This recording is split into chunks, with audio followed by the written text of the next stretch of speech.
ce qu'il avait envie de faire, c'est lui-même se rendre justice.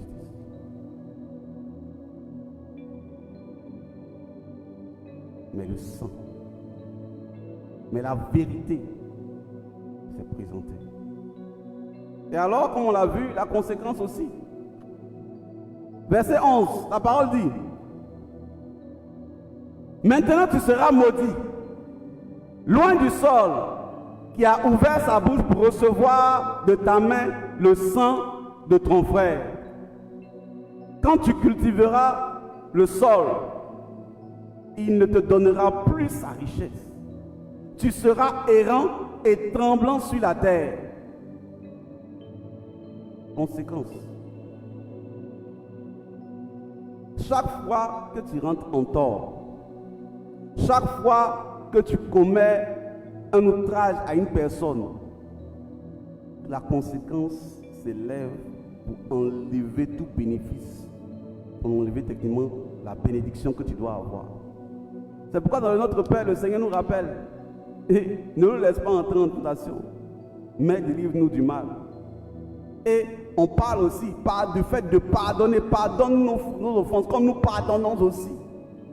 Parce que ce sont les clés. Ce sont tout ça, ce sont des clés pour que tu puisses rentrer dans la bénédiction totale. Parce que s'il y a un sang qui récrimine contre toi, aucune bénédiction ne peut aller au-delà. Si ce n'est pas recouvert. Recouvert par quelque chose. Suivons le prochain. Caïn dit: le poids de ma faute est trop grand pour être supporté. Comme il est en train de voir les conséquences, il dit: le poids de ma faute est trop grand pour être supporté. Tu me charges aujourd'hui loin du sol arabe. Je devrais me cacher loin de ta face. Je serai errant et tremblant sur la terre. Et si quelqu'un me trouve, il me tuera.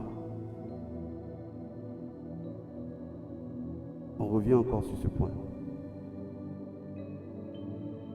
On repart un peu en arrière pour expliquer encore cette partie. Chaque fois que tu rentres en tort face à une personne, ta lignée, ta personne est en danger. Parce que le diable peut utiliser ça contre toi. Tu as fait du mal à quelqu'un dans un pays. La rétribution peut venir de quelqu'un d'un autre pays. Parce que c'est comme si, dans le monde spirituel, on a commencé à faire la publicité. Telle personne, elle est pleine de mal.